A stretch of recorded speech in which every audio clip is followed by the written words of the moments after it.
Bonjour à tous, je remercie le comité d'organisation de m'avoir invité en tant que Tunisienne travaillant à Paris. Donc on va démarrer sur l'urticaire chronique, actualité diagnostique et thérapeutique. Je n'ai pas de conflit d'intérêt par rapport à l'urticaire.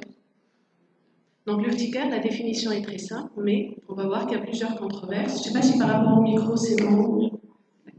Donc c'est une dermatose inflammatoire chronique, comme le nom l'indique, fréquente, et le diagnostic va être clinique. On va se dire que c'est très facile, mais ce n'est pas si évident que ça. Donc l'urticaire va être défini par la survenue de lésions qui sont papuleuses, cutanées et ou muqueuses, fugaces et migratrices, parfois associées à des œdèmes sous-cutanés muqueux appelés angioedèmes. Donc ce n'est pas évident de voir la lésion pendant la consultation. Donc l'interrogatoire est très important pour que le patient vous rapporte et parfois vous montre des photos. Et la définition d'urticaire chronique, il faut que le patient rapporte des poussées au-delà de 6 semaines d'évolution. Plusieurs controverses, on ne va pas discuter toutes les controverses parce qu'on n'a pas le temps, mais on va discuter quelques-unes.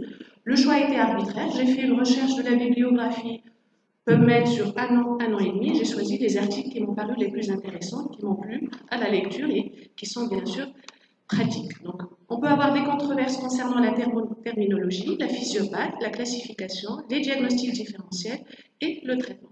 Mais on va commencer par ce qui est déjà admis. Donc, ce qui est déjà admis, c'est qu'en classe, actuellement, les urticaires chroniques ont deux groupes. Les urticaires inductifs, où là, on a un facteur déclenchant, ça va être le froid physique, la pression, l'eau, etc. Et là, on ne trouve pas d'étiologie, on va plutôt classer les urticaires spontanés chroniques et on va voir ce groupe va finir par se rétrécir parce qu'au fur et à mesure, il va y avoir plusieurs découvertes. Deuxième état des lieux, c'est qu'il y a des facteurs favorisants qui sont à rechercher à l'interrogatoire parce que ça fait partie intégrante de la prise en charge. Ces facteurs favorisants peuvent être des prises médicamenteuses, l'alimentation, certains aliments histaminolibérateurs, donc il faut bien interroger le patient, les infections ou certains facteurs comme le stress. Troisième chose, c'est qu'on peut avoir des associations et ces associations sont intéressantes à rechercher, comme la dermatite atopique, même si le mécanisme physiopathologique des urticaires chroniques n'est pas toujours immunologique, mais c'est important à rechercher, certaines maladies auto-immunes et des maladies infectieuses. Donc là, c'est l'état des lieux par rapport à la dernière mise à jour, l'avant-dernière mise à jour sur les recommandations d'urticaire en 2015. Et on va voir ce qui a changé sur les dernières recommandations de 2018, et ça à travers deux observations cliniques, puis quelques publications de la littérature. Le choix de ces deux observations cliniques, c'est surtout par rapport à la nosologie. Donc ça va être rapide, je vous donne le diagnostic et on va discuter ensemble de la nosologie de ces deux entités. Donc, première observation, c'est une patiente de 51 ans qui a des antécédents relativement chargés, savoir une hépatite cytolytique, un psoriasis sans plaque, un diabète de type 2 depuis 2013 et tabagisme 25 paquets années, et je ne vais pas rentrer dans les détails du tabagisme ni du sevrage. Donc c'est une urticaire chronique spontanée. Elle rapporte également à l'interrogatoire une urticaire retardée à la pression et son dermographisme est positif. Donc là, comme vous voyez, il y a des plaques de psoriasis et également une éruption typique urticarienne avec les papules ortillées. C'est pour ça qu'on parle souvent d'aspect en ortie. Plusieurs traitements, rien n'a marché. Je vous fais un résumé. Donc, il y a eu des antihistaminiques de deuxième génération, un comprimé par jour, l'association de plusieurs antihistaminiques, l'augmentation des doses d'antihistaminiques. On a également associé des antileucotriennes et l'association de plusieurs molécules. Rien n'a été efficace. Et on a donc décidé d'évaluer par le score de sévérité. Elle a un score de sévérité qui oscille entre 12 et 20, avec un retentissement relativement important sur la qualité de vie. Donc je vous rappelle rapidement ce score. C'est un score qui est très facile à faire sur une semaine. Donc on va interroger le patient sur la présence de ces papules urticariennes en les gradant de 0 à 3 et sur l'intensité du prurite, sachant qu'on peut avoir un maximum de 42 sur les 7 jours, puisqu'on a un score de 0 à 6 par jour. Donc, devant cette impasse thérapeutique, voire même diagnostique, on est sûr du diagnostic d'urticaire, on a fait une biopsie cutanée. À noter que la biopsie cutanée n'est pas systématique, elle est rarement faite pour le diagnostic de l'urticaire, mais on va voir quelles sont les indications des biopsies cutanées. Et donc, sur ces biopsies cutanées, on voit très bien qu'il y a un infiltrat d'origine neutrophilique. Or, dans les urticaires, habituellement, l'infiltrat, il y a surtout des éosinophiles et quelques neutrophiles. Mais là, on voit qu'il y a un amas de neutrophiles autour des vaisseaux, mais sans avoir vraiment de lésions vasculariques et quasiment partout au niveau du derme. On a donc retenu chez cette patiente le diagnostic d'urticaire neutrophilique. Et là, ça va être une grande controverse. En effet, c'est une entité qui est controversée. Elle a été initialement décrite en 1988 et depuis, plus rien. Et ce n'est qu'en 2009 qu'il y a eu un papier intéressant qui a permis un peu de regrouper toutes ces entités. À savoir qu'à peu près 50% des dermatologues la considèrent comme un diagnostic différentiel et 50% la considèrent comme une urticaire banale, où on trouve des neutrophiles. Et on se dit, puisqu'on ne biopsie pas toutes les urticaires, donc en fin de compte, on ne sait pas si les urticaires classiques, on a des neutrophiles ou pas. Malheureusement, il y a très peu de littérature par rapport à ça, et on s'est amusé à biopsier quelques urticaires. Plus la biopsie est tardive, plus il y a de neutrophiles. Donc c'est peut-être des urticaires qui durent un peu plus longtemps. La physiopathe reste inconnue.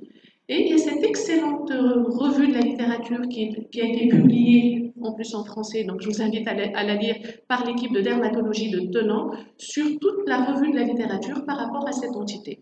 On va essentiellement s'intéresser à l'urticaire chronique, donc spontanée, et à cette urticaire neutrophilique, et on va voir qu'il n'y a pas vraiment de différence. Donc les trois petites différences à la limite, c'est qu'il y a un syndrome inflammatoire pour les urticaires neutrophiliques, le plus souvent, mais ce n'est pas systématique, quand on fait une CRP ou une VS, qui peut être faite ou demandée avec la numération formule sanguine si il y a une urticaire chronique et l'antihistaminique ne répond pas. À part ce bilan, on peut également faire des anticorps antithyroïdiens, mais sinon, toute demande de bilan ne doit être faite que s'il y a un signe d'AV. Après, l'infiltrat, comme je l'ai déjà dit, va être riche en polynucléaires neutrophiles, et les traitements, on voit que ça résiste un peu plus aux antihistaminiques avec une meilleure réponse à la dapsone, à la colchicine, au méthotrexate. Sinon, point de vue clinique, manifestation, évolution, il n'y a pas de différence avec une urticaire classique. Donc on va voir dans les années futures si cette entité va rester toujours controversée, si ça va faire partie des urticaires banales ou un diagnostic différentiel. Donc cette observation, c'était surtout pour savoir quand biopsier quand on a une urticaire. Donc on va biopsier si on a une urticaire fixe, et là c'est plus évascularique, ou si d'emblée on a une suspicion de vasculite, comme chez notre patiente, s'il y a une urticaire atypique avec résistance aux antihistaminiques bien conduits ou des signes généraux associés. Et là, on va être dans d'autres chapitres comme les maladies auto-immunes qu'on ne va pas détailler. Deuxième observation, c'est un patient de 45 ans, pas d'atopie, depuis 3 mois rapporte une urticaire chronique, pas d'angiodème, pas d'altération de l'état général et il y a eu un échec d'un traitement antihistaminique 1 comprimé par jour. Mais en l'interrogeant correctement, et vraiment l'interrogatoire est très important pour les urticaires, il y a des flashs, des troubles digestifs, avec une alternance diarrhée-constipation. Donc là, on doit quand même tiquer, on se dit ce n'est pas une urticaire banale. Sur le bilan classique, si on suit les recommandations, on avait fait la CRP et la numération formule sanguine, tout est tout à fait normal. Et là, on a fait la tryptase sérique. En France, la tryptase se fait de façon relativement régulière. Donc la tryptase, il n'y a pas vraiment de valeur, mais sur les grandes études, on sait que la moyenne, c'est à peu près 5. Et quasiment toute personne normale, entre parenthèses, ne dépasse jamais le taux de 11. Donc chez ce patient, on a un taux de 18, donc il y a effectivement une activation, il y a une sécrétion, une activation de ces mastocytes qui vont sécréter l'histamine. Donc chez ce patient, nous avons retenu le diagnostic de syndrome d'activation mastocytaire, et là c'est vraiment une entité récente. Et je suis sûre, si on revoit toutes les observations de nos patients, on va trouver beaucoup de patients qui correspondent à ces critères, même si les critères ne sont pas encore clairement établis. Donc c'est une nouvelle entité, et on distingue 3 sous-groupes pour compliquer un tout petit peu plus les choses. Primaire, en relation avec une activation mastocytaire monoclonale. Secondaire, liée à une pathologie inflammatoire ou néoplasique, et bien sûr, quand on ne trouve rien, et quand on ne trouve rien, ça va être plutôt idiopathique. Donc les caractéristiques cliniques et biologiques et les critères diagnostiques sont en cours de définition, mais sur la publication la plus récente, on a quand même certains critères.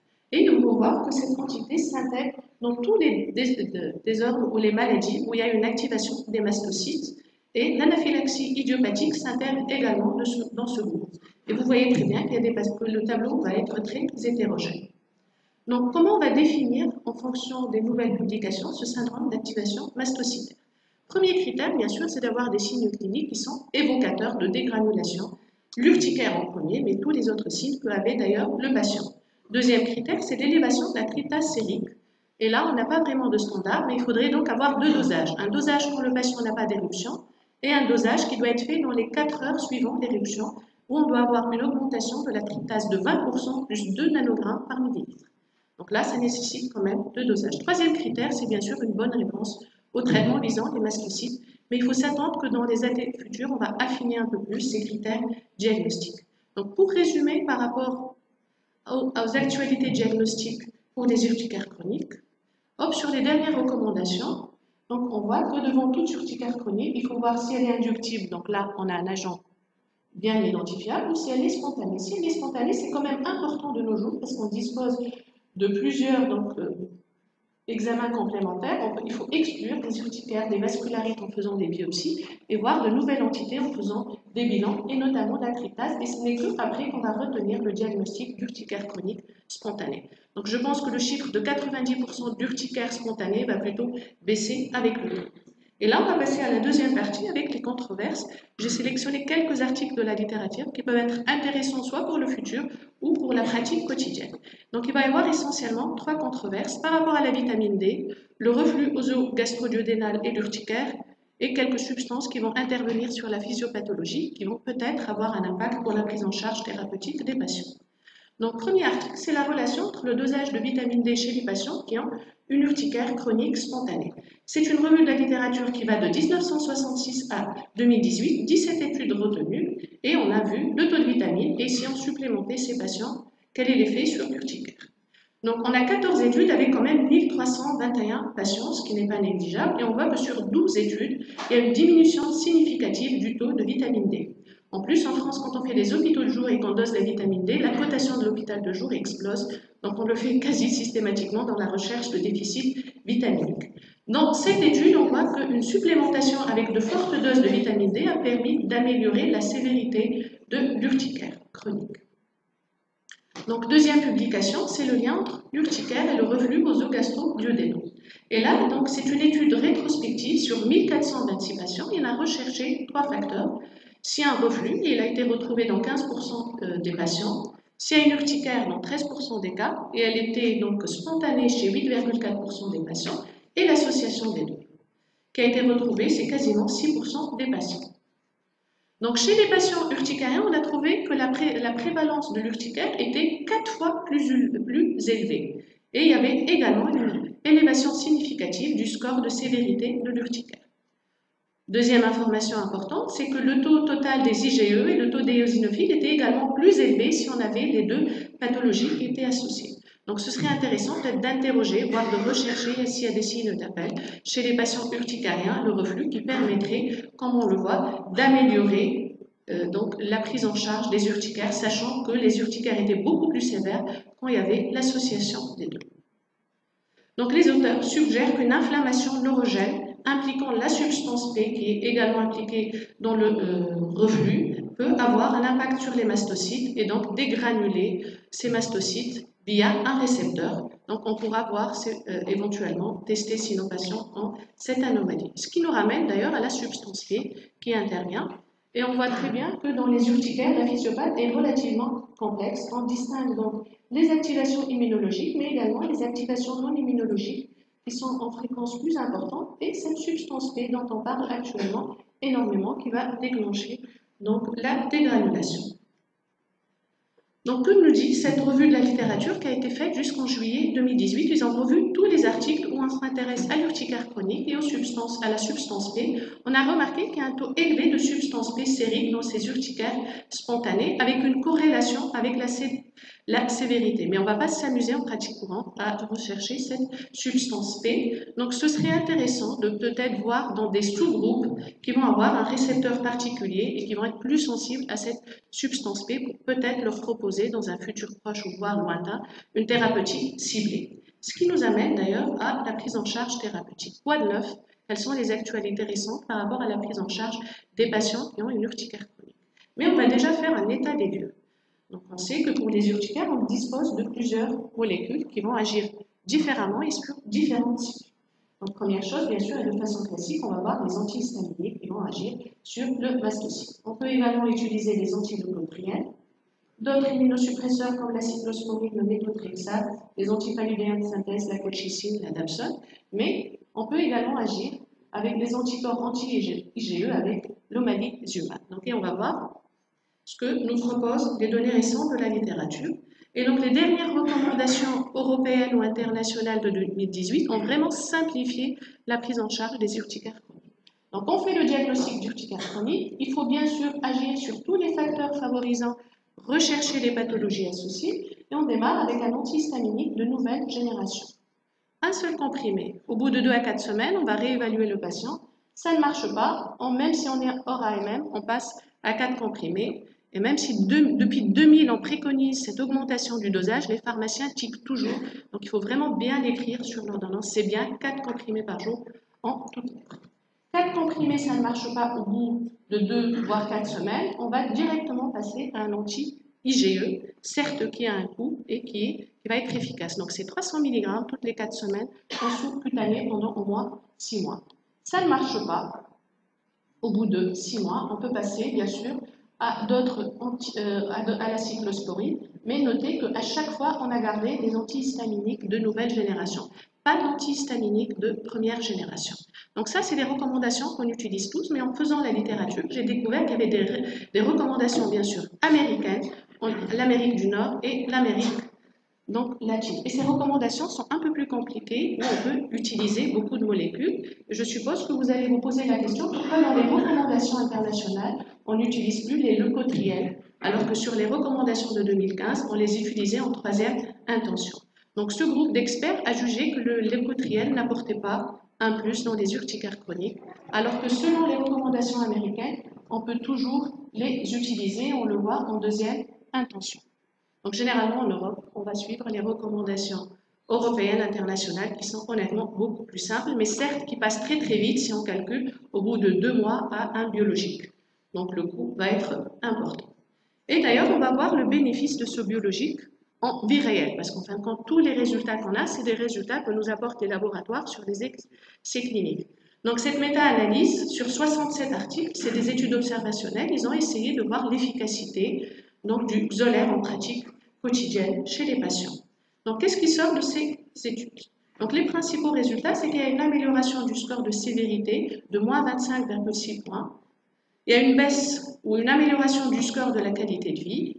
Un deuxième score également de qualité de vie est amélioré. La réponse complète est observée dans quand même 72,2%, soit 3 patients sur 4, et une réponse partielle sur 15%. Donc quasiment tous les patients répondent. Il y a très peu de patients qui ne répondent pas, et les effets secondaires sont de 4%. Mais si on regarde cet article de beaucoup plus près, malheureusement, tous les auteurs ont des liens avec le laboratoire qui commercialise ce produit.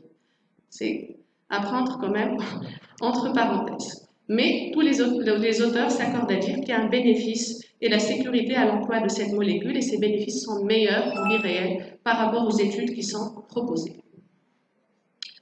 Donc cette molécule est intéressante pour les urticaires chroniques en général, mais un sous-groupe d'urticaire qui est l'urticaire cholinergique qui est souvent un peu plus difficile à traiter. Donc on s'est intéressé pour voir l'intérêt de cette molécule et de ce biologique pour ce groupe d'urticaire. C'est certes une toute petite étude, il y a à peu près 9 hommes et 7 femmes, et c'était des urticaires cholinergiques, certes associés chez certains patients, 1 patient sur 3, à une urticaire chronique spontanée.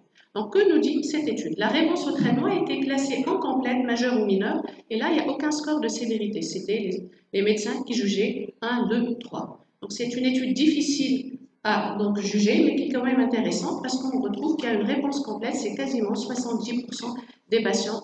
Donc, complète, c'est 6 patients et majeure, c'est 5 patients. C'est intéressant pour un sous-groupe d'urticaire qui est difficile à traiter.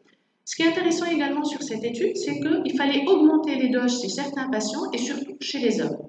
Donc, pour conclure par rapport à l'urticaire cholinergique, donc apporte un bénéfice dans cette forme d'urticaire. Parfois, il faut des doses plus élevées et surtout chez les hommes. Donc, on a résumé là par rapport à toutes les molécules dont on dispose actuellement, mais est-ce qu'il y a des nouveautés? Est-ce qu'on peut agir différemment pour améliorer encore plus la prise en charge des patients ayant une urticaire? Et pour cela, certains auteurs se sont intéressés à des biomarqueurs. Est-ce qu'il y a des biomarqueurs chez les patients qui vont nous dire telle molécule va marcher, l'autre ne va pas marcher, celui-ci lui donne de la cyclo, l'autre plutôt un anti-IgE, etc. Et donc là, c'est un article très intéressant de la littérature. Il y a une revue sur tous ces biomarqueurs.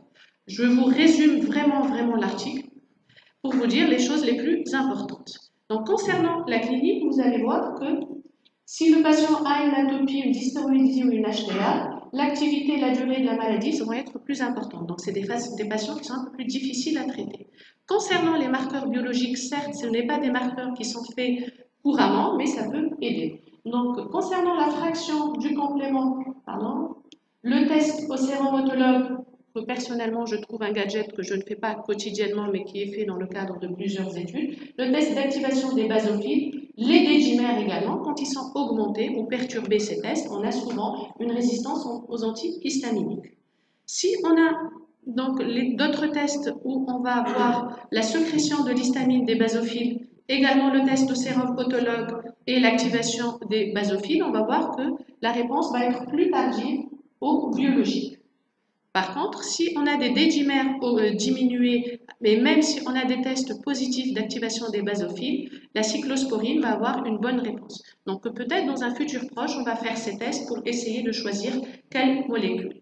Donc ces biomarqueurs sont intéressants et surtout promoteurs pour le futur de la prise en charge des urticaires. On va peut-être rechercher de nouveaux marqueurs plus simples à faire en pratique quotidienne pour traiter nos patients. Et donc, vous voyez là tous les marqueurs qui sont disponibles dans la littérature.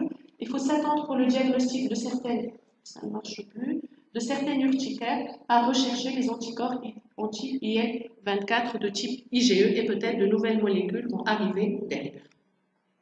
Et là, je vous fais rapidement un petit résumé. Il y a quand même de l'espoir, il y a plusieurs molécules qui vont arriver, il y a un nouveau IgE et d'autres molécules par rapport à tous les biomarqueurs qu'on a vus. C'est des phases 1, voire des phases 2, mais je suppose que dans les prochaines années, on va voir ça sur le marché, il n'y aura plus que l'omalizumab. Parfois, on n'a pas vraiment les moyens d'utiliser toutes ces molécules, ni tous ces biomarqueurs, donc pour finir, c'est parfois intéressant de faire des choses très très simples, et les choses simples s'appellent l'éducation thérapeutique. Enfin, quand on voit des molécules, on va sur des coûts énormes, mais on ne s'intéresse pas à éduquer nos patients pour prendre leur traitement. Et là, le groupe GUS, c'est le groupe d'urticaire chronique de la Société française de dermato-alliance, s'est intéressé pour voir si bien éduquer un patient, lui expliquer sa maladie, permettrait d'améliorer la prise en charge. Donc, ce sont des patients qui ont été vus 4 fois, qui ont eu plusieurs ateliers, et on a comparé leur urticaire avec les échelles de sévérité, l'impression du patient, mais également du médecin, avant et après cette éducation thérapeutique. Ce qui ressort de cette étude, c'est que ce programme a amélioré la gestion du prurite, les patients ne se grattent plus, ils vont surtout utiliser des alternatives au grattage, aller prendre une douche, se gratter, juste frotter, hydrater, mettre un émollient, etc. Et donc ces deux objectifs ont été atteints, ce qui est quand même très intéressant pour l'amélioration de la qualité de vie des patients. On a également constaté qu'il y avait une baisse de l'activité très significative des urticaires qui étaient mesurés par l'échelle de sévérité, donc quasiment un patient sur 4. Des patients ont intensifié son traitement avec leur programme, avec ce programme 14%, mais c'est intéressant parce que c'est des patients qui n'étaient pas correctement traités.